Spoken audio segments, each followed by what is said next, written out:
ご視聴ありがとうございます。ハルダーのシンプレックスハンマーをご紹介。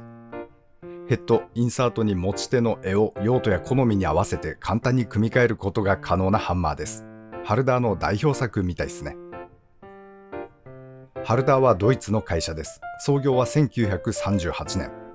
今回紹介しますシンプレックスシリーズのハンマーが同社の最初の製品だったそう。現在はハンマー以外にジグや機械部品も扱っています。航空宇宙向けのボールロックピンなども製品として展開しており、今はそういった機械部品の割合が多くなっているみたい。しかしカタログ見てますとハンマー、斧関係も今もしっかりと本気です。かっこいい製品が並んでますね。そんなハルダーのハンマー、外観がこちらです。鋳鉄の強化型ハウジングにグラスファイバー製のハンドル。持ち手の部分はゴムグリップと武骨なスタイルなんすけど、どことなくおしゃれな感じがしまして、まあかっこいいです。工具、しかもハードな道具で白っぽい色使いも珍しいですね。仕上げも綺麗です。エアハウジングにバリなどなく、これもかっこよさに拍車をかけています。ラインナップは組み合わせによりますが、ヘッド系が 30mm から 140mm まで。今回紹介してますのは 30mm のものです。全長は 300mm。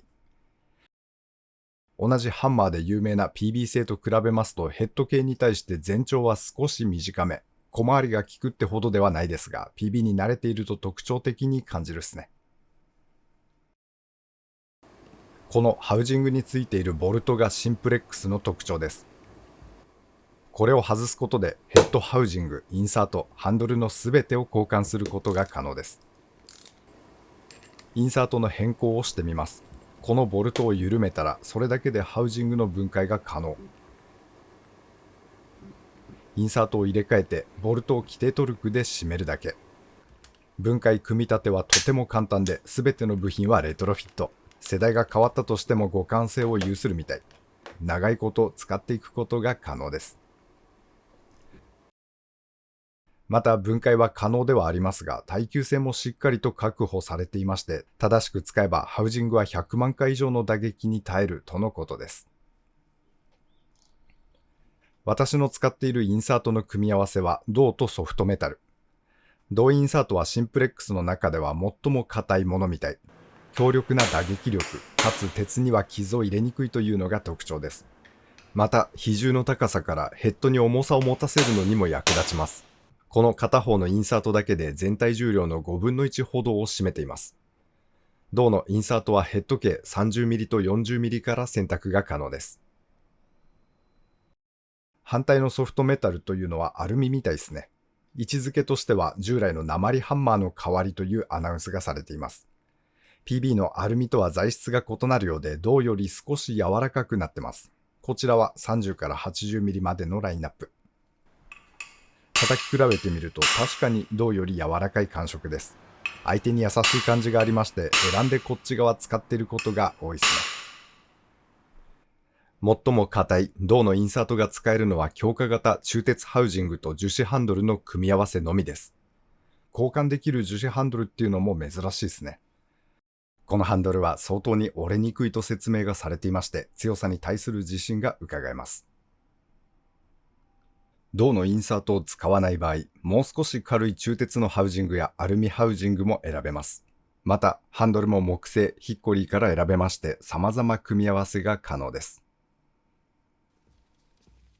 使ってみて、扱いやすいハンマーに感じています。アルミハンマーは PB の大きいやつを使っていましたが、それと比べてハルダーのハンマーは振りに行けるのが気に入ってます。スペースから大きく振りかぶれないときに腕の力で叩きに行っても制御できる重さとサイズ感が良くて、動画のこれ、パイロット剥がすのに叩いていますが使いやすかったですね。こっちはパイプを潰すのに使ってます。反動が来るので連続でリズムよく叩く作業にも向いてる。今まで無反動ハンマーを優先して選択してましたが、反動のあるハンマーというのも用途によっては使いやすいものだと感じました。グリップは少し硬めです。凹凸もしっかりしていて、素手で持っても悪くはないんですけど、本気で振るなら手袋した方がいい感じ。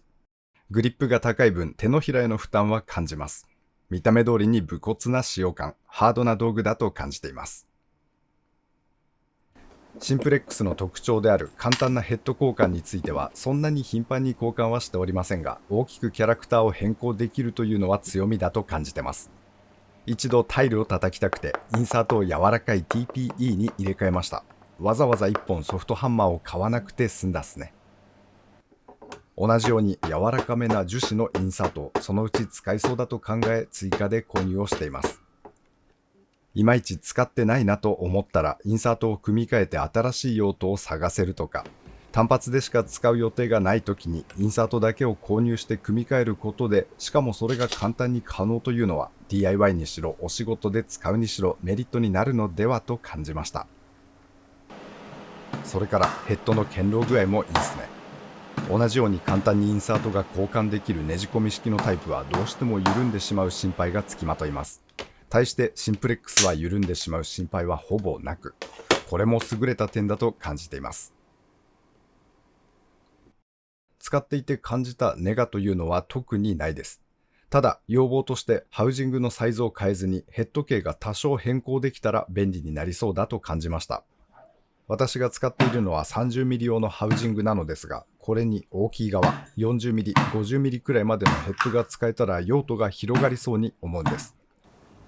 例えばゴムハンマーはヘッド大きい方が使いやすい場面多い印象ありますので 50mm、60mm の拡張ヘッドが入れられるとか、もう少し重さ足したいって時に 40mm 対応する同ヘッドが入るとか、同じようにハンドルの長さも選べたらいいですよね。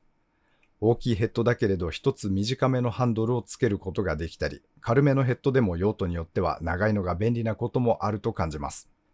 今時点でも多彩な組み合わせが可能ではありますが、さらにバリエーションが増えたら面白そうだと感じました。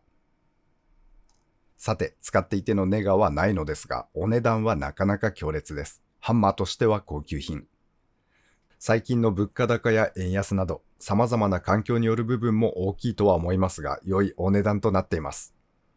仕上げは良いですし、数も少ない舶来物ですから仕方ないのかもしれませんが、この値段ですと簡単に試してみてとはおすすめはしにくいです。良い製品ではありますが、こだわる方向けな製品だと感じています。ハルダーのシンプレックスハンマー。名前の通りシンプルな道具だと感じています。単純なのに振り幅、用途は広くて耐久性も優れる。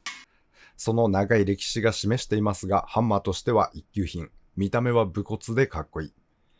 手にすると他とは違う独特な雰囲気を感じます。満足度は高めなアイテム。円数さんにぜひおすすめしたい製品となってます。ハンマー検討中の方は一度手に取ってみていただきたいです。ご視聴ありがとうございました。当チャンネルではこんな感じに道具の紹介をしております。お時間許しましたら他の動画も覗いていってみてください。皆様には再びお会いできますことを願っております。それでは次回まで。せや。